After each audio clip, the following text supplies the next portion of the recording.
চিন্ময় কি জানে, চিন্ময় কৃষ্ণ দাস। চিন্ময় কৃষ্ণ দাসকে গ্রেফতার করার কারণে তারা হত্যাযজ্ঞ চালালো। আমার দেশের সাইফুল ইসলাম আলিফকে তারা গলা কেটে হত্যা করেছে। অ্যাডভোকেট সাইফুল ইসলাম আলিফকে গলা কেটে হত্যা করেছে। এই দায়ে 17 জনকে এই পর্যন্ত গ্রেফতার করা হয়েছে। তাদের চক্রান্ত হচ্ছে শুধুমাত্র ওই আলিফ হত্যা নয়, তাদের চক্রান্ত হচ্ছে শুধুমাত্র চট্টগ্রাম নয়, গোটা বাংলাদেশকে সাম্প্রদায়িক দাঙ্গায় পরিণত করে একটা যুদ্ধক্ষেত্র তৈরি করা। কথা বলেন ঠিক কিনা? যার ভবিষ্যৎবাণী আমার নবী মুহাম্মদুর রাসূলুল্লাহ সাল্লাল্লাহু আলাইহি ওয়াসাল্লাম বলে গিয়েছেন, গাজওয়াতুল হিন্দ। গাজওয়াতুল হিন্দ আল্লাহর রাসূল বলেছেন, যেই ব্যক্তি গাজওয়াতুল হিন্দে অংশগ্রহণ করবে আর গাজওয়াতুল হিন্দে অংশগ্রহণ করে যদি মৃত্যুবরণ করে, আল্লাহর রাসূল বলেছেন তাকে শহীদি মর্তবা দিয়ে আল্লাহ পাক জান্নাত দান করে দিবেন। আমার মনে হচ্ছে আমার প্রাণের ভাইয়েরা, আল্লাহর রাসূল যে সিম্পটমের কথা বলে গেছেন সেটা আর বেশি দূরে নয়। গাজওয়াতুল হিন্দ আমার মনে হচ্ছে অচিরেই সামনে আসবে। আমরা কে কে প্রস্তুত আছি গাজওয়াতুল হিন্দে অংশগ্রহণ করে আমরা শহীদি মর্তবা পেতে চাই? আমার আল্লাহকে দু হাত তুলে দেখায়।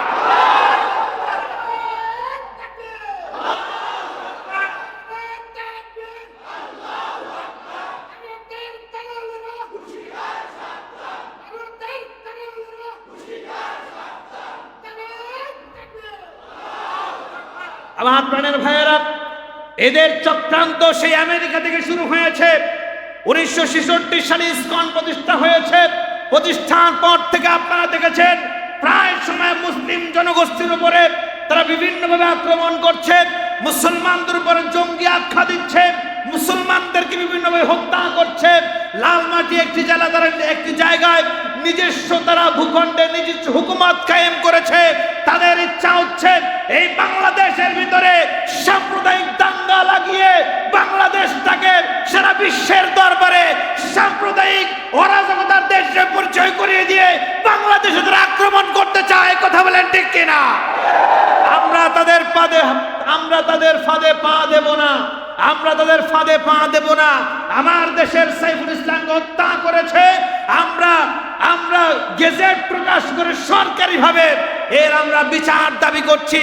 খুব দ্রুত সাইফুল ইসলাম হত্যা এবং অন্যান্য যত মানুষকে হত্যা করেছে, এই যে সমস্ত হত্যাকারী আছে এদেরকে ধরে আইনের আওতায় এনে সর্বোচ্চ ফাঁসি কার্যকর করা হোক। আপনারা চান কি চান না? আপনারা চান কি চান না? আল্লাহ পাক এদেরকে দাবিয়ে দিক, এদের সমস্ত চক্রান্তকে আল্লাহ পাক নস্যাৎ করে জুড়ে বলেন আমিন। সুতরাং সতর্ক থাকতে হবে, সর্বোচ্চ সতর্ক থাকতে হবে। ভারতের একটা সবচাইতে বড় এজেন্ডা আমাদের দেশে কাজ করছে। আমাদের রন্ধ্রে যেটা আছে, প্রত্যেকটা জনপদে আছে, প্রত্যেকটা বাজারে আছে, প্রত্যেকটা মহল্লায় আছে, সেটা হচ্ছে র। সেটা কি বলেন তো? রয়ের এজেন্ট যে এখানে নাই সেটাও বলা যাবে না, এখানেও থাকতে পারে, ঠিক কিনা বলেন? সুতরাং এদের থেকে সাবধানে থাকতে হবে। রা চাচ্ছে বাংলাদেশটাকে তারা নতুন করে আবার তারা স্বাধীন করে তাদের কাছে নিয়ে যেতে। আপনারা দেখেছেন যে বেশ কয়েকটা মিডিয়া তারা চট্টগ্রামটাকে নিজের আওতায় নেওয়ার জন্য চেষ্টা করছে, যে চট্টগ্রাম তাদের আওতায় চলে গেলে তাদের বাণিজ্য অনেক ভালো হবে। বলেন নাউজুবিল্লাহ, আর জোরে বলেন নাউজুবিল্লাহ। সুতরাং আমার প্রাণের ভাইয়েরা, আমার প্রাণের বন্ধুরা, আমাদের চুপ থাকলে হবে না। আমরা যে যেখানে আছি, যেভাবে আছি, সেখান থেকে আমরা আন্দোলন চালিয়ে যাবো। রাজি আছি না নাই? জোরে বলেন রাজি আছি না নাই? আল্লাহ পাক যেন কবুল করেন। জোরে বলেন আমিন, আরো জোরে বলেন আমিন। যে যেখানে আছেন, যেভাবে আছেন, আমার ছাত্র জনতা, তোমরা যেভাবে বৈষম্য বিরোধী আন্দোলনের মাধ্যমে এ দেশ থেকে স্বৈরাচার হটিয়েছ, ঠিক তদ্রূপভাবে এই দেশে যারা হত্যাযজ্ঞ চালায়, জঙ্গিবাদ কার্যক্রম চালায়, এদেরকেও এই দেশ থেকে আমরা নিচ্ছিন্ন করে দিতে চাই। কথা বলেন ঠিক কিনা? সরকারের কাছে আমাদের দাবি, ইসকন সহকারে যত জঙ্গি সংগঠন আছে, উগ্রবাদী আছে, এদেরকে বাংলার জমিন থেকে নিষিদ্ধ ঘোষণা করতে হবে। কথা বলেন ঠিক কিনা? জোরে বলতে হবে ঠিক কিনা? সেভাবে ছাত্রলীগ নিষিদ্ধ হয়েছে, ইসকনকে অনতিবিলম্বে বাংলার জমিনে নিষিদ্ধ ঘোষণা করতে হবে। কে কে রাজি আছে হাত তুলে দেখায়।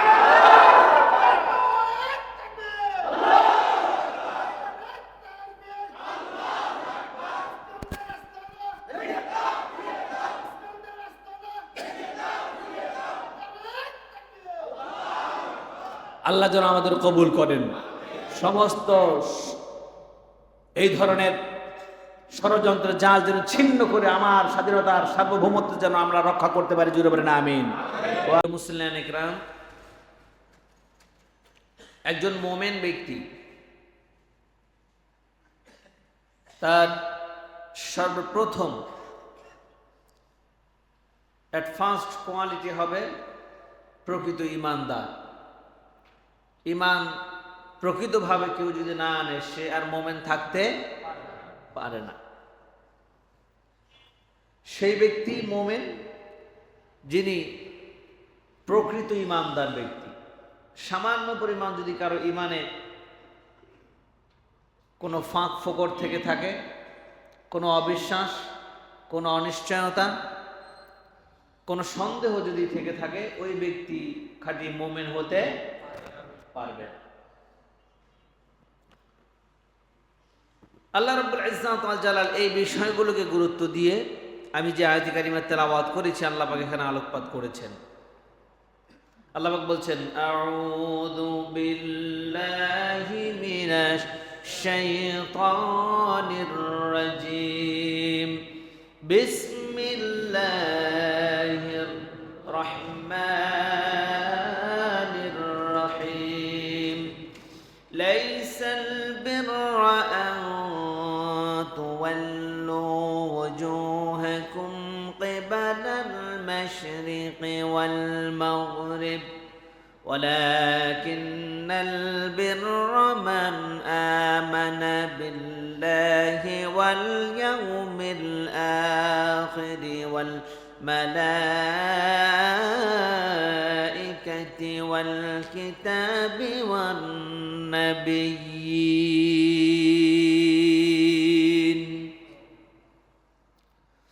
আল্লাহ তাআলা বলছেন,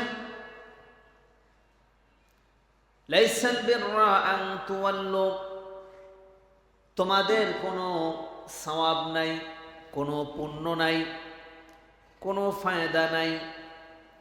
ওয়াজুহাকুম কিবালাল মাশরিকি ওয়াল মাগরিব, তোমাদের চেহারাকে তোমরা পশ্চিম দিকে ঘোরাও, কিবলার দিকে ঘোরাও আর পূর্ব দিকে ঘোরাও। যেদিকেই ঘোরাও না কেন এর মধ্যে কোনো লাভ নাই, কোনো সওয়াব নাই। প্রকৃতপক্ষে ওয়ালাকিন্নাল বিররা মান আমানা বিল্লাহ, প্রকৃতপক্ষে সওয়াব হলো মান আমানা বিল্লাহ, যে ব্যক্তি আমার উপর প্রকৃতপক্ষে ঈমান আনে, সেই ব্যক্তি প্রকৃতপক্ষে লাভবান।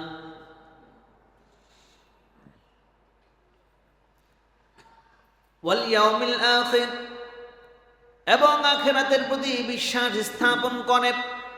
ওয়াল মালাইকাতি ওয়াল কিতাবি ওয়ান নাবিয়্যিন, এবং মালায়েকা আমার ফেরেশতার প্রতি পরিপূর্ণ ঈমান আনে। ওয়াল কিতাব, এবং এই কোরআনে কারীমের উপর পরিপূর্ণ বিশ্বাস স্থাপন করে। ওয়ান নাবিয়্যিন, এবং যে নবীদের মাধ্যমে আমি এই পৃথিবীর জমিনে আমি আসমানি গ্রন্থ পাঠিয়েছি, সর্বশেষ মুহাম্মদুর রাসূলুল্লাহ সাল্লাল্লাহু আলাইহি ওয়াসাল্লামের উপরে কোরআনে কারীমকে আমি অবতীর্ণ করেছি। এই সমস্ত নবীদের উপরে যারা বিশ্বাস স্থাপন করে, ওয়া আতাল মালা আলা হুব্বিহি যাওয়িল কুরবা ওয়াল ইয়াতামা ওয়াল মাসাকিন ওয়াল মাসাকিন ওয়া ইবনাস সাবিল। এরপর বললেন, মালের প্রতি মুহাব্বত থাকা সত্ত্বেও এই মাল থেকে তারা গরিব মিসকিনকে দান করে, অসহায়দেরকে দান করে। ওয়াসাইলিনা ওয়া ফির রিকাব, এবং সাহায্য প্রার্থী যারা তাদেরকে সাহায্য করে। ওয়াফির রিকাব, ঋণগ্রস্ত ব্যক্তি যারা তাদেরকে দান করে। ওয়া আকামাস সালাহ ওয়া আতাজ যাকাত, নামাজ কায়েম করে, যাকাত আদায় করে নেয়। ওয়াল মুফুনা বিআহদিহিম ইযা আহাদু, কষ্ট ক্লেশে এবং দুর্বিষহ জীবনে, আর্থিক সংকট, সামাজিক সংকট, বিভিন্ন সংকটের মধ্যে থেকেও তারা ওয়াস-সাবিরিনা ফিল বাসাই ওয়াদ-দাররাই ওয়া হিনাল বাস, বিভিন্ন প্রকারের সংকট কণ্টকীর্ণতার মধ্যে থেকেও এক আল্লাহর উপরে তারা সবর করে, তারা ধৈর্য ধারণ করে। উলাইকা আল্লাযীনা সাদাকু, ওই সমস্ত ব্যক্তিরাই হচ্ছে সত্যবাদী ব্যক্তি। ওয়া উলাইকা হুমুল মুত্তাকুন, এবং এই সমস্ত ব্যক্তিরাই হলো মুত্তাকি ব্যক্তি। কি ব্যক্তি? মুত্তাকি ব্যক্তি। আল্লাহ পাক এখানে বেশ কয়েকটা কথা বললেন। প্রথম বললেন প্রকৃত ঈমান,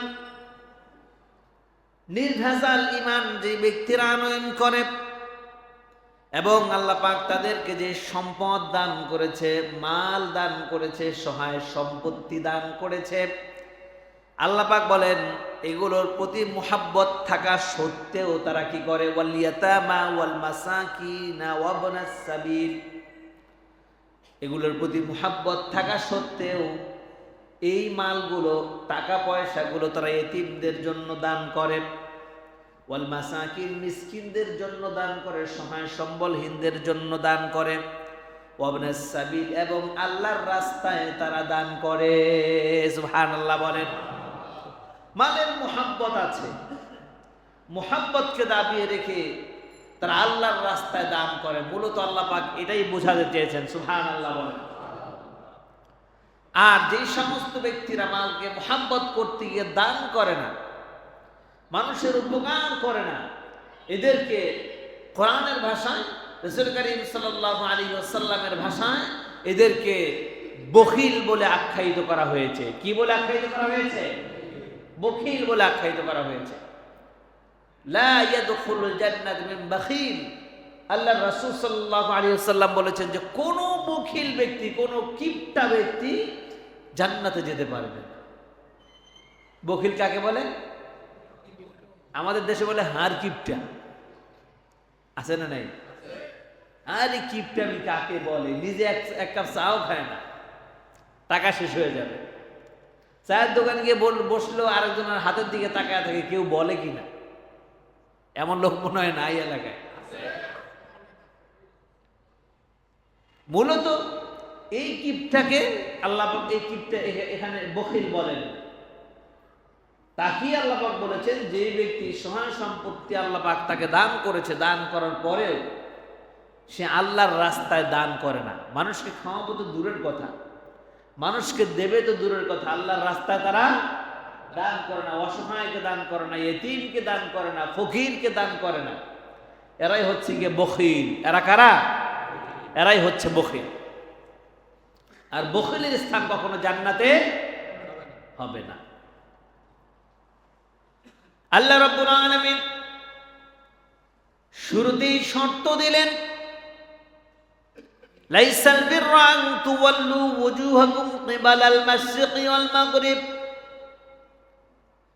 তোমরা যতই পশ্চিম দিকে ফিরো আর তোমরা পূর্ব দিকে ফিরো, কিবলার দিকে ফিরো, তোমার চেহারাকে ঘুরাও, যত নামাজ পড়ো আর যত ইবাদত করো, লাইসাল বিররা, আল্লাহ পাক বললেন তার মধ্যে কোনো পুণ্য নাই, তার মধ্যে কোনো সওয়াব নাই।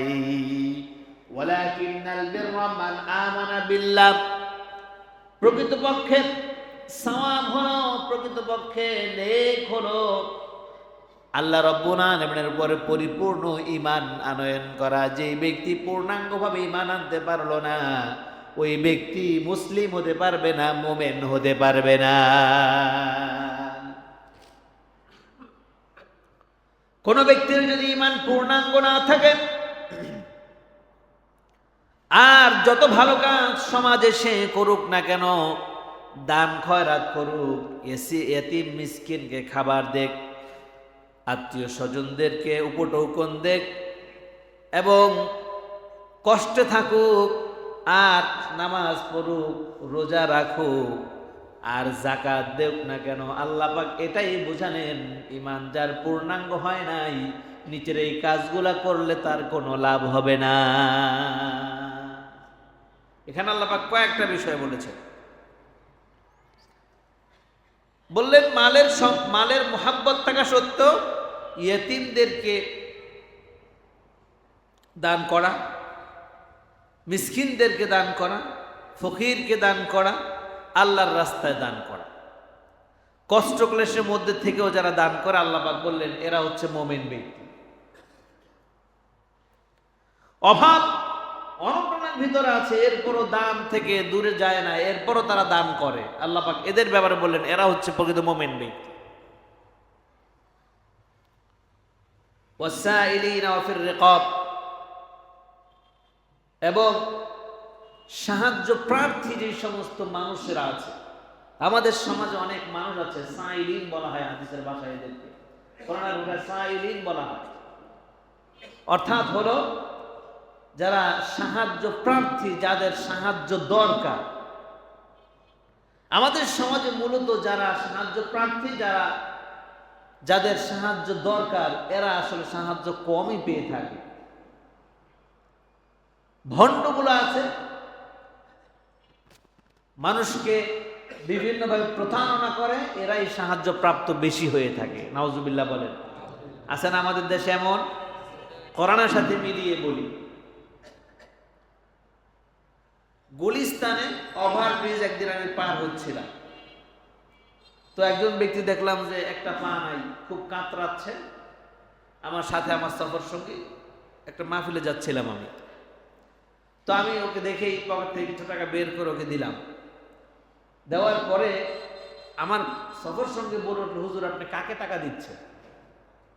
আমি বললাম কেন? উনি তো অভাবগ্রস্ত, উনি তো মিসকিন, ওনার তো কিছুই নেই, পাটাই তো নাই। বলে হুজুর আপনি জানেন এই ব্যক্তির বাড়ি আমাদের ময়মনসিংহ, আমাদের পার্শ্ববর্তী এলাকায়। এই ব্যক্তি বাড়ি, এই ভিক্ষা করে বাড়িতে 5 তলা বিল্ডিং তৈরি করেছে। তো এই ব্যক্তিকে আপনার ভিক্ষা দিয়ে কি লাভ হবে? আমি বললাম তাই নাকি? বলে হ্যাঁ বাস্তব, আমার পাশের এলাকা। আমি বললাম ঠিক আছে, ও না হয় ধোঁকাবাজ, কিন্তু এই ধারণা যদি আমি সবসময় পোষণ করি যে ওর মনে হয় না জানি কি আছে, এই ধারণা পোষণ করে যদি আমি দান করা বন্ধ করে দিই, যে প্রকৃত যারা সাহায্য প্রার্থী, প্রকৃত পক্ষে যারা সাহায্য প্রার্থী, ওরা তো আসলে বঞ্চিত হয়ে যাবে, ঠিক না? বললাম ঠিক আছে, তুমি বলেছো, লোকটাকে আমি চিনে রাখলাম, একে আর দেব না। এরকম আমাদের সমাজে অনেক ধোঁকাবাজ আছে না নেই? শুধু তাই না, আমাদের দেশে বিগত ইয়ারগুলোতে আমরা দেখেছি একটা সিন্ডিকেট আছে আমাদের দেশে। এই যে মানুষ বলে ছেলে ধরা মেয়ে ধরা, আছে না? আছে না? এই ছেলে পেলেদেরকে এরা ধরে নিয়ে যায়, গুম করে রাখে, এরপরে ওরা নিজেরা হাত ভাঙে, পা ভাঙে, হাত কেটে ফেলে, পা কেটে ফেলে, ওরা নিজেরা এগুলো করে এরপরে এই ছেলে পেলেদেরকে দিয়ে তারা রাস্তায় বসিয়ে দেয়, তারা ভিক্ষার ব্যবসা করে। আমাদের দেশে এদিকে বেশ কয়েকবার একটা ফাইন্ড আউট হয়েছে, কিন্তু এই ব্যাপারে কোনো ওইভাবে পদক্ষেপ নেওয়া হয় না। একটা জ্ঞান কাজ করে, বলতো ফকির সমিতির সভাপতি উনি, ওনার বাড়ি 10 তলা। ফকির সমিতির সভাপতি, ওনার বাড়ি 10 তলা, সেক্রেটারির বাড়ি 16 তলা। এরকম অভাব নাই আমাদের দেশে। এগুলোকে দেখে দেখে ফাইন্ড আউট করে খুঁজে বের করে আমাদের পদক্ষেপ নেওয়া উচিত। কথা বলেন ঠিক কিনা?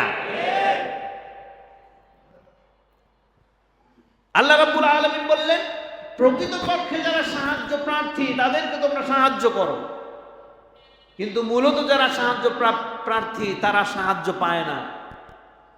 এটা আমাদের দায়িত্ব, খুঁজে খুঁজে বের করা কার সাহায্য প্রয়োজন, তার দোরগোড়ায় সাহায্য পৌঁছায় দেওয়া। আর আমাদের দেশে তো নতুন একটা ট্র্যাডিশন শুরু হয়েছে, বন্যার্তদেরকে সাহায্য করবে, ক্ষতিগ্রস্তদেরকে সাহায্য করবে, ভূমিহীনদেরকে সাহায্য করবে। বিশাল বড় লিস্ট তৈরি করে, বিভিন্ন জায়গা থেকে কালেকশন করে। যদি কালেকশন করে 1 কোটি, দান করে 10 লাখ। আছে না নাই?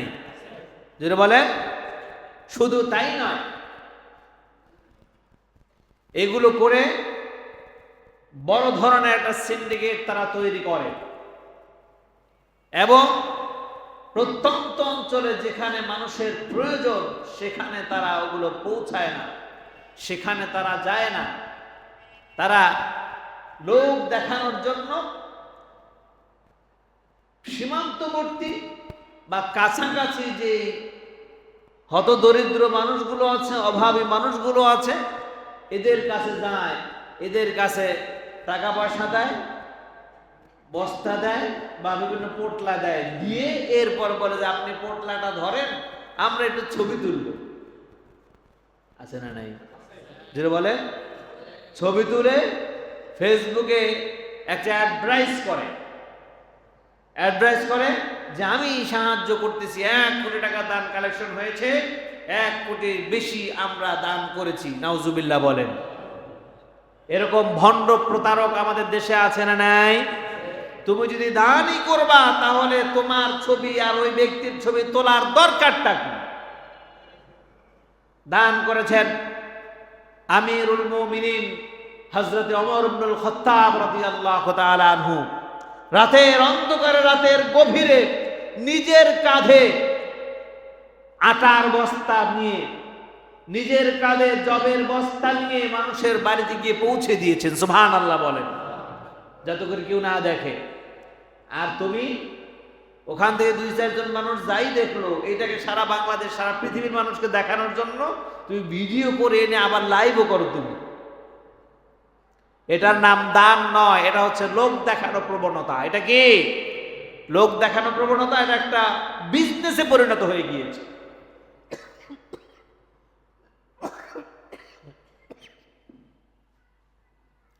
সুতরাং আল্লাহর নবী মুহাম্মদুর রাসূলুল্লাহ সাল্লাল্লাহু আলাইহি ওয়াসাল্লাম যেভাবে দান করতে বলেছেন, আমরা যদি রাসূল করিম সাল্লাল্লাহু আলাইহি ওয়াসাল্লামের সুন্নাত তরিকা মোতাবেক আমরা দান করি, তাহলে আশা করা যায় এই ধরনের ভণ্ড প্রতারকগুলো এগুলো আর সমাজে জায়গা পাবে না ইনশাআল্লাহ। ঠিক কিনা বলেন? আমাদের প্রয়োজনীয় পদক্ষেপ নেওয়া উচিত, দেশের সরকারকে প্রয়োজনীয় পদক্ষেপ নেওয়া উচিত। আলহামদুলিল্লাহ আমাদের দেশের আস-সুন্নাহ ফাউন্ডেশন মাওলানা আহমদুল্লাহ সাহেব, তিনি একটা নিয়ত করেছেন যে আমি 20 কোটি টাকার দান করব। তো আলহামদুলিল্লাহ দেখলাম, আলহামদুলিল্লাহ তার দান তহবিলে প্রায় 200 কোটি টাকার মতো জমা হয়েছে। বলেন আলহামদুলিল্লাহ। আমরা কোনো এক জায়গায় তো আমাদের বিশ্বাস রাখতে হবে, এবং তিনি যত টাকা আর্ন করেছেন, উঠিয়েছেন এবং কত টাকা বিতরণ করেছেন, টোটাল হিসাব উনি মিডিয়াকে দিয়ে দিয়েছেন। আলহামদুলিল্লাহ বলেন, আর জোরে বলেন আলহামদুলিল্লাহ। এমনি ভাবে যদি কেউ দায়িত্ব নিয়ে, নিজের দায়বদ্ধতা নিয়ে কাজ করে, তাহলে তাকে বিশ্বাস করা যায়। ঠিক কিনা বলেন? ভণ্ড প্রতারক গুলোকে আমাদের খুঁজে বের করা দরকার, কারা ভণ্ডামি করা, কারা মানুষকে ঠকায়, এদেরকে দেশ থেকে বঞ্চিত ঘোষণা করতে হবে। ঠিক কিনা বলেন? আল্লাহ রাব্বুল আলামিন তিনি বলেছেন, ওয়াসাইলিন, যারা প্রকৃতপক্ষে সাহায্য প্রার্থী তাদের কাছে তোমরা সাহায্য পৌঁছায়া দাও। আমাদের সমাজে অনেক মানুষ আছে আসলে খুব লোকটা অভাবী, চক্ষু লজ্জায় কাউকে কোনো কিছু বলতে পারে না।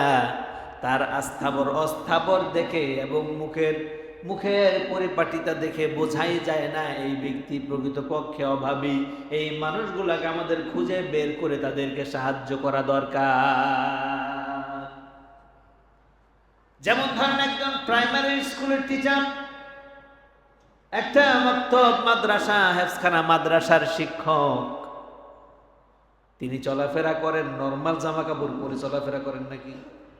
হ্যাঁ, দেখবেন জামাটা কম দামি হলেও সুন্দর আয়রন করে পরিপাটি হয়ে চুলগুলো আঁচড়িয়ে, দাড়িগুলো আঁচড়িয়ে তারপর চলাফেরা করে। ঠিক কিনা করেন?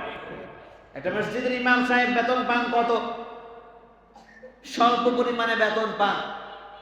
তার ভেষ পোশাক দেখে বোঝার কোনো কায়দা নাই উনি যে আসলে অভাবী, উনি যে সাইলিন, উনি যে সাহায্য প্রার্থী, ওনার যে সাহায্য প্রয়োজন, এটা উনি কাউকে বুঝতে দেন না, চক্ষু লজ্জায় কাউকে বলেনও না। ঠিক কিনা বলেন? আমাদের সমাজে এমন অনেক শিক্ষক, এমন অনেক ইমাম, এমন অনেক মুয়াজ্জিন আছে না নাই? একটু আওয়াজ দিয়ে বলবেন আছে না নাই? আছে। দেখেন হয়তো সকালে খায়নি, কিন্তু দাড়িগুলো সুন্দর আশ্রানো, হাত পায়ে তেল দেওয়া, সুন্দরই দেখা যায়, বোঝা যায় না সে অভাবী। মানুষ মনে করে না জানি কি। আপনি একবার চিন্তা করে দেখেন কয় টাকা বেতন পায়, কেমনে চলে। প্রকৃতপক্ষে এরাই হচ্ছে অভাবী, এরা হচ্ছে সাইলিন। এই সাইলিনের বিষয় নিয়ে আমার রাসূল কারীম সাল্লাল্লাহু আলাইহি ওয়াসাল্লাম নিজে বলেছেন, সমাজে এমন কিছু মানুষ আছে চক্ষু লজ্জায় কাউকে কোনো কিছু বলতে পারে না।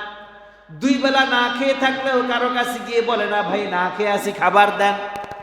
আছেন এমন মানুষ? আছে। আমার নবীজি বললেন, এদেরকে খুঁজে খুঁজে বের করে, বৃত্তশালী যারা আছো এদেরকে খুঁজে বের করে যেভাবে পারো তাদের হাতে তুমি তোমার সহযোগিতা পৌঁছায়া দাও। তুমি যদি বলো তোমাকে এটা দান করলাম, তুমি যদি বলো তোমাকে যাকাতের টাকা দিলাম, তুমি নিবা নাকি? এই ব্যক্তি কখনো নেবে না। নেবে নাকি বলেন? নেবে? নেবে না। আসলে সে অভাবী, আসলে সে কষ্টে আছে, দুঃখে আছে।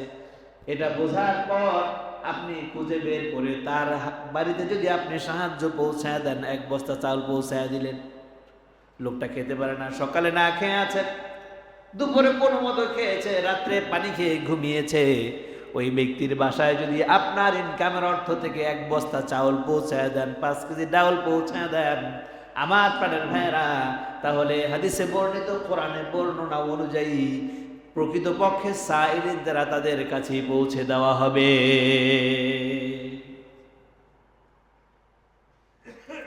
আমার প্রাণের বন্ধুগণ, আল্লাহর নবী মুহাম্মদুর রাসূলুল্লাহ সাল্লাল্লাহু আলাইহি ওয়াসাল্লাম তিনি বলেছেন, তোমাদের সমাজের ভিতরে এমন অনেক মানুষ আছে যেই সমস্ত মানুষের কাছে গিয়ে চাইতে পারে না, বলতে পারে না। ওই সমস্ত মানুষকে তোমরা খুঁজে বের করো, খুঁজে বের করে তার বাসায় তোমরা সাহায্য পৌঁছায় দাও। আমার নবীজির কাছে যদি কখনো হাদিয়া আসত, আমার নবীজি জানতেন কোন সাহাবার বাসার কি অবস্থা। আমার নবীজি এই সাহায্যগুলো নিজের যদি প্রয়োজন হতো নিজের কাছে কিছুটা রাখতেন, এরপরে অমুক অমুক সাহাবার নাম ধরে তাদের বাসায় তিনি পৌঁছায় দিতেন। সুবহানাল্লাহ, যদি বলেন না সুবহানাল্লাহ। কিন্তু আমাদের সমাজে অনেক মানুষ আছে, নিজে খাইলাম কিনা, নিজের আছে কিনা, নিজে চলতে পারবো কিনা আগে এইটা দেখে, আরেকজন চলতে পারলো কি না পারলো এইটা সে খোঁজ খবরও রাখে। অথচ আল্লাহর রাসূল বলেছেন, যেই ব্যক্তি নিজে পেট পুড়ে খেল, তার প্রতিবেশী একবেলা না খেয়ে রইল, ওই ব্যক্তি কখনো মুসলিম হতে পারবে না। সুবহানাল্লাহ বলেন। নিজে পেট পুড়ে খেল, তার প্রতিবেশী না খেয়ে আছে, ওই ব্যক্তি কি হতে পারবে না? মুসলমান হতে পারবে না, মুমিন হতে পারবে না। আপনার যা আছে যদি সম্ভব হয় তার সাথে আপনি শেয়ার করেন, তাকে দেন যদি সম্ভব হয়। আর যদি আপনার পরিবারের হচ্ছে না তাহলে দিবেন কেন? তারপর আল্লাহ রাসূল বলেছেন, অভাবে অনটনে কষ্ট ক্লেশের মধ্যে থেকে যারা ধৈর্য ধারণ করে এবং চেষ্টা করে দানকে সক্রিয় রাখে, যতটুকু পারে সামর্থ্য অনুযায়ী দেয়, আল্লাহর রাসূল বলেছেন যে আমার উম্মতের মধ্যে সবচেয়ে শ্রেষ্ঠ উম্মত হলো তারা। সুবহানাল্লাহ বলেন। সাইলিনদের দান করবে, ইতিমদের দান করবে, মিসকিনদেরকে দান করবে এবং আল্লাহর রাস্তায় তারা দান করে দিবে। আমার আল্লাহ তাআলা বললেন, এই সমস্ত কাজ যারা করবে এদের আরো কিছু গুণ থাকতে হবে। এদের গুণের ভিতরে অন্যতম গুণ হবে, এরা হবে সালাত কায়েমকারী ব্যক্তি। আকামুস সালাত ওয়া আতাজ যাকাত, এবং তারা যাকাতকে সময় মতো দিয়ে দিবে, যাকাত দিতে গিয়ে কার্পণ্য করবে না। والموفون بعهدهم إذا عاهدوا والصابرين في البأساء والضراء وحين البأس। আর কষ্টে থাকুক, অভাব অনটনের মধ্যে থাকুক, মানুষের কাছে চাইবে না, মানুষের কাছে শেকায়াত করবে না, সব অবস্থায় আল্লাহর উপরে ধৈর্য ধারণ করবে, আল্লাহর উপরে তারা ভরসা করবে। উলাইকাল্লাযীনা সাদাকু, আল্লাহ পাক বললেন জেনে রেখো ওই সমস্ত ব্যক্তিরাই হলো প্রকৃত সত্যবাদী ব্যক্তি। ওয়া উলাইকা হুমুল মুত্তাকুন, আর এই সমস্ত ব্যক্তিরাই হলো আল্লাহকে ভয় করে। এই সমস্ত কাজ যারা করবে, পূর্ব কোয়ালিটি হলো তার অকাট্যভাবে ঈমান থাকতে হবে। আল্লাহর প্রতি ঈমান আনতে গিয়ে সামান্য পরিমাণ দোদুল্যমান তারা হবে না, সন্দেহের মধ্যে পড়বে না। আমাদের খাওয়ান কে? জোরে বলেন, খাওয়ান কে? রিজিক দান করেন কে? আমাদের শক্তি দান করেন কে? আমাদেরকে বাঁচান কে? আমার জীবন কার জন্য? জোরে বলেন, কার জন্য? আল্লাহ রাব্বুল আলামিনের জন্য আমার সব কিছুই হয়ে যাবে। যেই ব্যক্তি এটা বিশ্বাস করে, আমার আল্লাহ বললেন সেই হলো প্রকৃত ঈমানদার ব্যক্তি।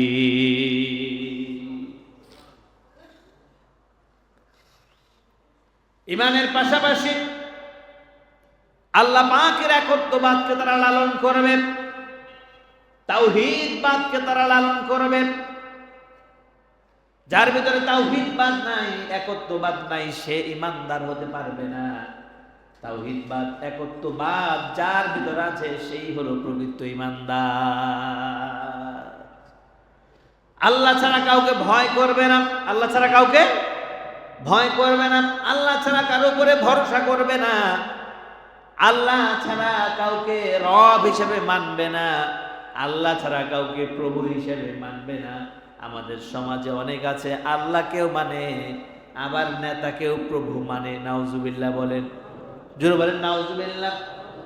আমাদের মুসলিম নামধারী ব্যক্তিদের ভিতরে কিছু মানুষ আছে আল্লাহকে তো এক রব বলে মানে, এরপরে অন্যান্য ধর্ম যারা লালন করে তাদের ধর্মের প্রতিও বিশ্বাস রাখে। নাউজুবিল্লাহ বলেন, আছে না নাই? আছে না? আমাদের আল্লাহর উপর তো বিশ্বাস রাখলোই, ইসলামের উপর বিশ্বাস রাখলোই, এরপর অন্য ধর্মের উপর তার বিশ্বাস যে ওইটাও একটা ধর্ম, ওইটাও একটা জীবন বিধান। নাউজুবিল্লাহ বলেন।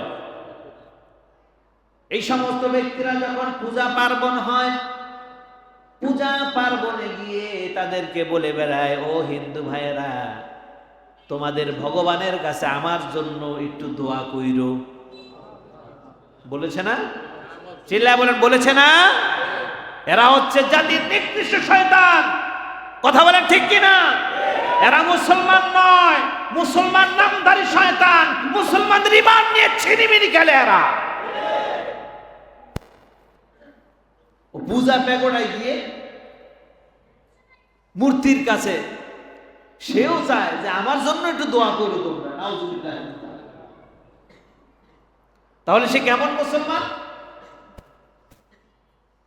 সে হচ্ছে নামধারী, মুখোশধারী একটা মুসলমান। ভিতরে তার নেফাকিতে ভরা, ভিতরে তার শয়তানিতে ভরা, ভিতরে খোদাদ্রোহিতায় ভরপুর। ঠিক কিনা বলেন? আল্লাহর নবী মুহাম্মদুর রাসূলুল্লাহ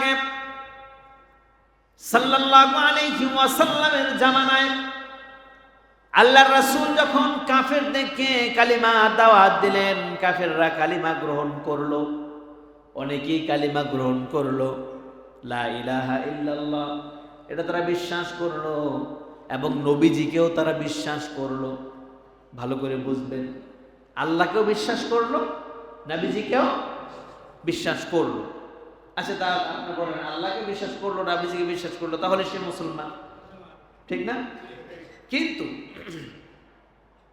আল্লাহকে আল্লাহ বলে মানে, রাসূল করিম সাল্লাল্লাহু আলাইহি ওয়াসাল্লামকে রাসূল বলে মানে, সর্বশেষ নবীও মানে। কিন্তু আল্লাহ যে একাই সর্বময় ক্ষমতার অধিকারী, এইটা তারা মানতে পারে না। তাওহীদবাদকে তারা, একত্ববাদকে তারা মানে না। তারা মানে আল্লাহ আমাদের সৃষ্টিকর্তা, সৃষ্টিকর্তা হিসেবে তারা মানেন। এটা ইমানের শাখা প্রশাখার রুবুবিয়্যাহ বলা হয়। রুবুবিয়্যাহ অর্থাৎ সৃষ্টি সংক্রান্ত যা আছে এগুলো তারা মানে। গাছ সৃষ্টি করেছে আল্লাহ, মাছ সৃষ্টি করেছে আল্লাহ, মানুষ সৃষ্টি করেছে আল্লাহ, এগুলো তারা মানে। কিন্তু উলুহিয়াতের ক্ষেত্রে পরিপূর্ণভাবে মানতে পারে না। এটাও মানে এইভাবে তারা। উলুহিয়া মানে হচ্ছে আল্লাহর ইবাদত করা, আল্লাহর দাসত্ব করা, এটাও তারা মানে। কিন্তু এরা মানতে গিয়ে চিন্তা করে এক আল্লাহরই শুধু দাসত্ব করতে হবে, এক আল্লাহরই শুধু দাসত্ব করতে হবে। এটা কেমন কথা? আল্লাহ তো অমুক দেবতাকে এই শক্তি দিয়েছেন। মুসলমানদের ভিতরে কিছু কিছু অন্যরকম ধারণা আছে। তারা চিন্তা করে অমুক পীর সাহেবকে তো আল্লাহ পাক এই ক্ষমতা দিয়েছেন, অমুক মাজারে তো আল্লাহ এই ক্ষমতা দিয়েছেন, ওই গজার মাছকে আল্লাহ পাক এই ক্ষমতা দিয়েছেন, ওই যে কুমিরকে আল্লাহ পাক এই ক্ষমতা দিয়েছেন। এর জন্য কুমিরকে তারা মুরগি খাওয়ায়, কুমিরকে খাবার খাওয়ায়, কুমিরের কাছে তারা সাহায্য চায়। আছে না আমাদের দেশে? আছে না? আছে। এটা মুসলমানদের ভিতরে। আর কাফেরদের ভিতরে কি? কাফেররা বলে এক আল্লাহ যে সর্বময় ক্ষমতার অধিকারী, এটা কেমনে সম্ভব? আল্লাহ তো একজন আছেনই, আল্লাহ সর্বময় ক্ষমতার অধিকারী ঠিক আছে, কিন্তু আল্লাহ কিছু দেব দেবীকে কিছু ক্ষমতা দিয়ে দিয়েছেন, এর জন্যই আমাদের দেব দেবীরও দাসত্ব করতে হবে। এটা কাফেররা। কাফের কেন হলো চিন্তা করেন। কাফের কেন হলো? আল্লাহ কেউ মানে, রাসূল কেউ মানে, আল্লাহকে সর্বময় ক্ষমতার অধিকারীও মানে, কিন্তু একটু লেশ লাগিয়ে দিয়েছে একমাত্র আল্লাহরই কেন ইবাদত করতে হবে। আল্লাহ অমুক দেব দেবীকে এই ক্ষমতা দিয়েছে, ওই দুর্গাকে ফুল ফসল দেওয়ার ক্ষমতা দিয়েছে, ওই সরস্বতীকে বিদ্যা দেওয়ার ক্ষমতা দিয়েছে, ওই কালীকে অশুভ দূর করার ক্ষমতা দিয়েছে, অমুক দেবতাকে বৃষ্টি দেওয়ার ক্ষমতা দিয়েছে, সুতরাং তাদেরও ইবাদত করতে হবে। এটা হচ্ছে কাফেরদের ধারণা। আর মুসলমানদের ধারণা কি? আল্লাহ তো সর্বময় ক্ষমতার অধিকারী ঠিকই আছেন, আল্লাহ অমুক পীর সাহেবকে অমুক ক্ষমতা দিয়ে দিয়েছেন, সুতরাং পীর সাহেবের কাছে চাইতে হবে, অমুক মাজারের কাছে চাইতে হবে, গজার মাছের কাছে চাইতে হবে, কচ্ছপের কাছে চাইতে হবে, এরপরে ওই কুমিরের কাছে চাইতে হবে। বলেন নাউজুবিল্লাহ। আমার প্রাণের ভাইয়েরা, আমি নিজে দেখেছি। আমি মাজারে গেলাম, সিলেটও গিয়েছি, বাগেরহাটও গিয়েছি। আমি গিয়ে দেখলাম মানুষেরা চিংড়ি মাছ, গুড়া মাছ চড়া দামে কিনে। এই কটা চিংড়ি মাছ 500 টাকা দিয়ে কিনে। এর নাকি খুব বরকতের, নাউজুবিল্লাহ বলেন। 500 টাকা তো 1 কেজি চিংড়ি পাওয়া যায়, ছোট ছোট চিংড়ি পাওয়া যায় না? এই কয়টা চিংড়ি 500 টাকা দিয়ে কিনে। আমি বললাম, ভাই এই কয়টা চিংড়ি আপনি 500 টাকা দিয়ে কিনলেন কেন? ভাই এই কথা বললেন না, সাবধান, জইলা যাবেন, পুরা যাইবেন। কেমনে জ্বলে যাবো, পুড়ে যাবো? কয়টা বাবার দরবার, বরকতের ইসা মাছ, বরকতের চিংড়ি মাছ। এই কয়টা চিংড়ি মাছ অনেক বরকতের। এই চিংড়ি মাছগুলো যদি আমি ওই কচ্ছপকে খাওয়াইতে পারি, এই চিংড়ি মাছগুলো যদি ওই গজার মাছ খায়, এই চিংড়ি মাছগুলো যদি ওই কুমিরে খায়, তাহলে আমার মনের আশা আল্লাহ পূরণ করে দিবেন।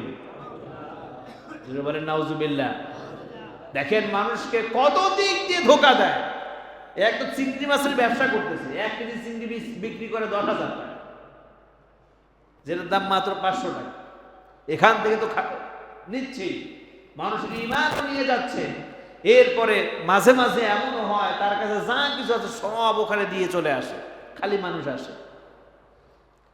এরপরে কিছু কিছু পীর সাহেবের দরবার আছে, উট নিয়ে যায়, গরু নিয়ে যায়, দুম্বা নিয়ে যায়, অথচ তার মা বাড়িতে না খেয়ে থাকে।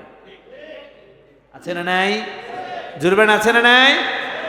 একজন কাফের যদি সামান্য একজন দেবতার সাথে আল্লাহকে তুলনা করেছে, যদি কাফের হয়ে যায়, তাহলে একজন মুসলমান হয়ে সে একটা কুমিরের সাথে, কচ্ছপের সাথে, গজার মাছের সাথে তুলনা করে সে কেন কাফের হবে না? বলেন আপনারা।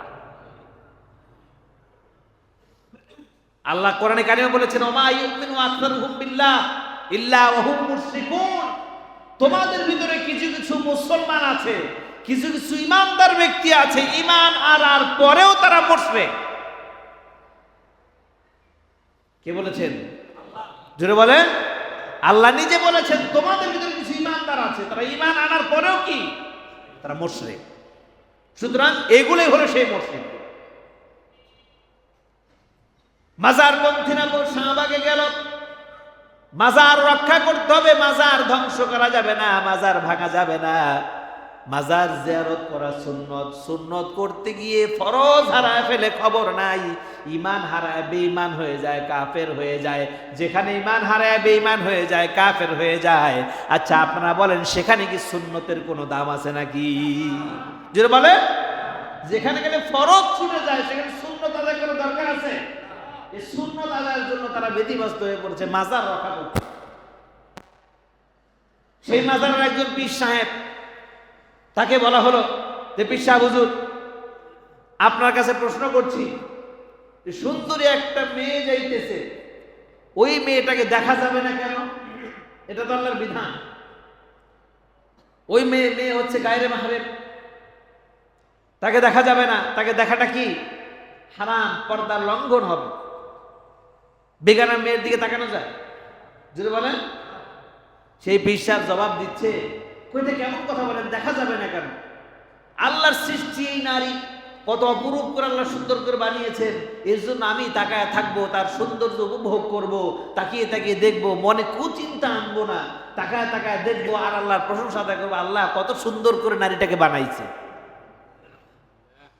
আচ্ছা আপনারা বলেন, এইভাবে কেউ তাকায় কি আল্লাহর শুকরিয়া আদায় করা কখনো পারবে? শুকরিয়া আদায় করতে পারবে? এটা শয়তানের ন্যাক সুরত একটা বড় ধোঁকা। এটা শয়তানের ন্যাক সুরতে একটা বড় ধোঁকা। আমার প্রাণের ভাইয়েরা, আমার প্রাণের বন্ধুরা, কাফেরদের চরিত্রের কথা আল্লাহ পাক বললেন, এবং মুসলমানদের ভিতরে কিছু নামধারী মুসলমান, আল্লাহ পাক বললেন ওমা ইউমিনু আকতারুহুম বিল্লাহি ইল্লা ওয়া হুম মুশরিকুন। মুসলমানদের ভিতরে কিছু নামধারী মুসলমান আছে, এরা ঈমান আনার পরেও তারা মুশরিক থেকে যায়। এই সমস্ত মুশরিক হলো এই সমস্ত ব্যক্তিরা। পার্থক্য হলো এই, কাফেররা পূজা করে দেবতার, কাফেররা পূজা করে মাটির মূর্তির, সিমেন্টের মূর্তি, আর এই সমস্ত ব্যক্তিরা পূজা করে জ্যান্ত মানুষের। এখানেই হলো মূল পার্থক্য, অন্য কোনো পার্থক্য। সুতরাং আমার প্রাণের ভাইয়েরা, আমার প্রাণের বন্ধুগণ, তারা বলে মুর্শিদ থাকতে হবে। কোনো মুর্শিদ না থাকলে, শিক্ষক না থাকলে যেমন শিখতে পারে না, মুর্শিদ না থাকলে সে বেঈমান হয়ে যাবে, সে নাকি জান্নাতে যাবে না। বিশেষ করে আমাদের মা বোনদেরকে এরা ধোকা দেয় বেশি। কাদেরকে ধোকা দেয় বেশি? হ্যাঁ, মা বোনদেরকে ধোকা দেয় বেশি। পীর সাহেবদের দরবারে দেখবেন যে মহিলাদের অভাব নাই, উল্টা পাল্টা শীত হইয়া লাফাইয়া এই হয়ে সেই হয়ে তারা জিকির করতেছে, পর্দার কোনো খোঁজ খবর নাই। তাদেরকে জিজ্ঞেস করা হলো, আমার এই মসজিদের সামনে গত 2 সপ্তাহ আগে একজন মহিলা আসছে, এই যে রোডের সামনে, রাত্রেবেলা আমি এসে নামাজ পড়িয়ে ওদিকে যাচ্ছিলাম হেঁটে, আমাকে দাঁড় করাইছে। দাঁড় করায় বললো যে হুজুর, আমি তো মাইজ ভান্ডারের দরবারে গিয়েছিলাম, সেখানে যাওয়ার পর আমার এই সমস্যা হয়েছে, আমি পরে পীর সাহেব চেঞ্জ করলাম, পীর সাহেব চেঞ্জ করে গেলাম আমি 8 রশিতে। 8 রশি পীর সাহেব ওখানে যাওয়ার পর সে আমাকে সবক দিল, সবক অনুযায়ী চলছে। এরপরে আমার বাড়িতে একদিন দাওয়াত করলাম ওনাকে, যেদিন উনি আমার বাড়িতে এসেছে ওই দিন থেকে আমি ঘরে আর শান্তিতে ঘুমাইতে পারি না। আমার যুবতী মেয়ে আছে, কে যেন এসে দরজা টোকায়, কে যেন দরজা ভেঙে আমার মেয়েকে নিয়ে যাবে, বা বিভিন্ন ধরনের সমস্যার মধ্যে আমি পড়ছি। তাই আমি বললাম যে আপনি কি কি করেছেন? বললো যে আমি পীর সাহেবের দরবারে আবার গেলাম, পীর সাহেব আমাকে তাবিজ দিল, একটা তাবিজের মূল্য নিল 5000 টাকা। কত টাকা? বললো যে এই তাবিজটা ঘরের সামনে ঝুলায় রাখবেন। আমি ঝুলায় রাখলাম, কোনো কাজ হচ্ছে না। আবার পীর সাহেবের কাছে গেলাম, পীর সাহেব বললো আমাকে যে তোমার বাসায় যাইতে হবে, তোমার বাসায় আমাকে যেতে হবে, তোমার বাসায় গিয়ে তোমার বাসাটা বন্ধ করে আমাকে আসতে হবে। পীর সাহেব আসলো বাসায়, আসার পরে বলল যে তোমরা ঘর থেকে বের হয়ে যাও, তোমার যুবতী মেয়েটাকে ঘরের ভিতরে রাখো।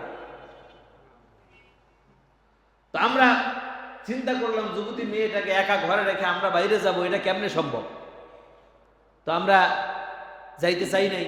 পরনি বলল যে ঠিক আছে, যেহেতু যাইতে চাও না, আমি তো চিকিৎসা করতে চেয়েছিলাম, এখানে জিনের উপদ্রব আছে, এই আছে সেই আছে, ঠিক আছে আমি আরো একটা তাবিজ দিয়ে যাচ্ছি, তোমার টাকা দেওয়া।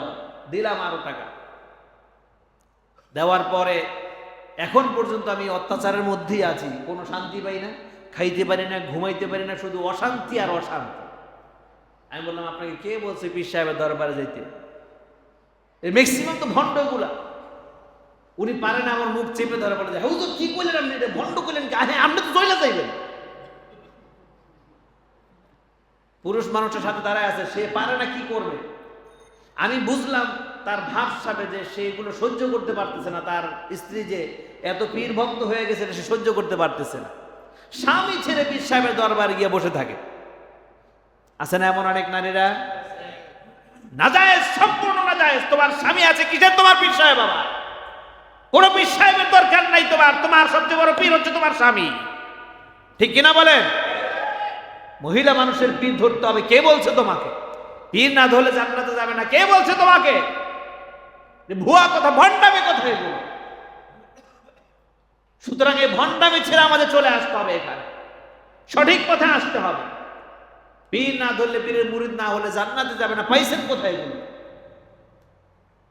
বলে তারা বলে যে আল্লাহ তো ওসিলা তালাশ করবে, ওসিলা হচ্ছে আমার পীর সাহেব। নাউজুবিল্লাহ বলে, আর জোরে বলেন নাউজুবিল্লাহ। আল্লাহ পাক কোরআনুল কারীমে বলেছেন তোমরা ওসিলা তালাশ করো। ওসিলা মানে পীর সাহেব ধরা না, ওসিলা মানে মাজারের কাছে যাওয়া না, মাজারের কে চাওয়া না। ওসিলা মানে গজার মাছ আর কুমির আর কচ্ছপের পা ধরা না। ওসিলা মানে হচ্ছে এই আমলে সালেহ। সারা বিশ্বের সমস্ত ওলামায়ে কেরাম একমত, ওসিলা দ্বারা আল্লাহ পাক এখানে আমলে সালেহ কি বুঝিয়েছেন, মানে ভালো কাজ কি বুঝিয়েছেন। ভালো কাজের উসিলা দিয়ে মানুষ জান্নাতে যেতে পারবে। কোন ব্যক্তির উসিলা, কোন পীর সাহেবের উসিলা দিয়ে কেউ জান্নাতে যেতে পারবে? জান্নাতে যাওয়ার আগে কিয়ামতে যদি বলেন যে আমি অমুক পীর সাহেবের মুরিদ ছিলাম, এটা আমার উসিলা, আল্লাহ ছেড়ে দিবে? জোরে বলেন। মুসা কালিমুল্লাহর মতো নবী, যিনি আল্লাহর সাথে সরাসরি কথা বলেছেন, কিয়ামতের মাঠে তিনি থরথর করে কাঁপতে থাকবেন, তিনি থরথর করে কাঁপতে থাকবেন। আর তোমার 2 টাকার মৌলবি তো দূরের কথা। আমাদের জাতির পিতা হযরত ইব্রাহিম আলাইহিস সালাম, তিনি পর্যন্ত থরথর করে কাঁপতে থাকবেন, না জানি আল্লাহ আমার সাথে আজকে কি ব্যবহার করে। সাধারণ মানুষ তো দূরের কথা, নিজের ইয়ানাফসি করতে করতেই অবস্থা খারাপ হয়ে যাবে। তোমার সুপারিশ কখন করবে? একমাত্র সেদিন সুপারিশ করতে পারবে সাইয়্যিদুল কাউনাইন, ইমামুল মুরসালিন, খাতামুন নবিয়্যিন, নবী মুহাম্মদুর রাসূলুল্লাহ। আল্লাহর রাসূল ব্যতীত সেদিন শাফায়াত করার কেউ থাকবে না। সুতরাং যেই পীর সাহেবের কথা বলছো, যেই পীর সাহেবের মুরিদ হয়েছো, ওই পীর সাহেব যদি তোমাকে বলে সে তোমাকে শাফায়াত করে জান্নাতে নিয়ে যাবে, কোন মুরিদ যদি তোমাকে বলে শাফায়াত করে জান্নাতে নিয়ে যাবে, সে একটা গণ্ডমূর্খ, সে তোমার সাথে ধোঁকাবাজি করেছে, সে ব্যবসা বাঁচানোর জন্য এই চিন্তা ভাবনা করেছে। কথা বলেন ঠিক কিনা? এখানে অনেক পীর সাহেবের মুরিদ থাকতে পারেন, মন খারাপ করবেন না আপনারা। আমি কারো বিরুদ্ধে বলছি না। যদি কোনো পীর সাহেবের মুরিদ আপনারা থেকেই থাকেন, পীর সাহেব যদি বলে যে বাবার দরবারে এটা দিতে হবে, সেটা দিতে হবে, আর আপনি যদি মনে করেন না দিলে ক্ষতি হয়ে যাবে, তাহলেই মনে করবেন এটা ভণ্ড। আর যদি বলে তোমাকে আমল দিলাম বাবা, এই আমল ঠিক মতো করো, আমি তোমাকে সুপারিশ করতে পারবো না, আমি তোমাকে শাফায়াত করতে পারবো না, তোমার আমল দিয়ে, আমলের উসিলা দিয়ে তুমি নাজাত পাইতে পারো, যদি এইভাবে বলে, আমল বাতলে দেয়, আমল করেন, আমল করি, তাহলে জান্নাতে যাওয়া সম্ভব। নচেত কোনো পীর সাহেবের হস্তক্ষেপে আপনি জান্নাতে যাবেন না, কোনোভাবেই সম্ভব নয়। আমার কথা বুঝতে পেরেছেন? আল্লাহ যেন সহি দান করেন। আমার প্রাণের ভাইয়েরা, কাফেরদের চরিত্রের কথা আল্লাহ রাব্বুল ইজ্জাত ওয়াল জালাল এভাবে বললেন, এবং কোরআনুল কারীমে আল্লাহ রাব্বুল ইজ্জাত ওয়াল জালাল বললেন যে সাবধান, কোন মুসলমান ব্যক্তি মুসলমান ব্যতীত অন্য কোন কাফেরদেরকে, বেদিনদেরকে তোমরা কখনো বন্ধু হিসেবে গ্রহণ করবে না। لا يتخذ المؤمنون الكافرين أولياء من دون المؤمنين ومن يفعل ذلك فليس من الله আল্লাহ রাব্বুল আলামিন বলেন, কোন মুমিন ব্যক্তি মুমিন ছাড়া, মুসলমান ব্যক্তি মুসলমান ছাড়া অন্য কাউকে যেন বন্ধু হিসেবে গ্রহণ না করে। প্রকৃত বন্ধু বেদিনদেরকে বানানো যাবে না। যদি তোমাদের মারের আশঙ্কা থাকে, জানের ভয় থাকে, যদি বিভিন্ন সমস্যায় তোমরা পড়ে যাও, তাহলে তাদের সাথে ভাব বিনিময় তোমরা করতে পারো, তাদের সাথে সৌহার্দ্য বিনিময় করতে পারো, সম্পর্ক ভালো রাখতে পারো। কিন্তু সাবধান, তোমরা বেদিনদেরকে, ইহুদি, খ্রিস্টান, হিন্দু, বৌদ্ধ যারা আছে এদেরকে আন্তরিক বন্ধু হিসেবে তোমরা গ্রহণ করতে পারবা না। আল্লাহ রাব্বুল আলামিন বললেন, যত ইহুদি, বেদিন, বৌদ্ধ, খ্রিস্টান আছে এরা চিরস্থায়ীভাবে মুসলমানদের দুশমন, এরা চিরস্থায়ীভাবে ইসলামের দুশমন। একতরফভাবে আমাদের সমাজে বর্তমানে আপনারা দেখেছেন, বর্তমান সমাজে অনেক বেদিনেরা আছে মুসলমানদের সাথে ভাব বিনিময় করে মুসলমানদের বন্ধু হতে চায়, ঠিক কিনা বলেন? আর আমরা মুসলমানরা বলি একমাত্র বন্ধু আমার ওইটা। বলেন নাউজুবিল্লাহ, জোরে বলে, আর জোরে বলেন নাউজুবিল্লাহ। আমাদের দেশের একজন প্রবীণ ব্যক্তি ছিলেন একে ফজলুল হক। নাম শুনেছেন? কে কে তার নাম শুনেছেন না? বরিশাল বাড়ি না? একে ফজলুল হক। তিনি একটা কথা বলেছেন, একটা কথা বলে গেছেন যে ভারতের হিন্দুরা আমাদেরকে যতই প্রেমের গল্প শোনাক, আমাদেরকে যতই ভালোবাসা দেয়, যদি ভালোবাসা দেয় তাহলে বুঝতে হবে এর পিছনে বড় ধরনের আমাদের ক্ষতির আশঙ্কা আছে। আর যদি আমাদের সাথে খারাপ ব্যবহার করে তাহলে বুঝতে হবে আমরা ভালো আছি। সুতরাং তাদের সাথে প্রেমে মজ্জিত হয়ে তাদের ভালোবাসা গ্রহণ করতে যেও না, দেশটাকে তোমরা ধ্বংস করে ফেলবে। আর সেটাই হয়েছে বিগত সালে, বিগত সরকার আমলে সেটাই হয়েছে। আমাদেরকে ভালোবাসা দেখিয়েছে, বন্ধুত্ব দেখিয়েছে, বন্ধুত্ব দেখাতে গিয়ে আমাদের দেশটাকে প্রত্যেক বছর পানি দিয়ে প্লাবিত করে হাজার হাজার মানুষকে তারা হত্যা করছে। কথা বলেন ঠিক কিনা? এটা হচ্ছে বন্ধুত্বের নমুনা। তাহলে একে ফজলুল হকের কথা আমরা অকাট্যভাবে প্রমাণ পেয়ে গেলাম। যেখানে আমাদের যদি ভালোবাসা দেখায় বুঝতে হবে এটা ভালোবাসা না, আমাদের বিরুদ্ধে তারা স্বৈরাচারী করতেছে। কথা বলেন ঠিক কিনা? আমার প্রাণের ভাইয়েরা, আমার প্রাণের বন্ধুগণ, দেখেন এই বেশ কয়েকদিন যাবত ভারতের মিডিয়াগুলো আবার উঠে পড়ে লেগেছে বাংলাদেশে নাকি সাম্প্রদায়িক দাঙ্গা লেগেছে। নাউজুবিল্লাহ বলেন, আর জোরে বলেন নাউজুবিল্লাহ। চট্টগ্রামে ইসকনের সদস্যবৃন্দরা বিক্ষোভ মিছিল করলো।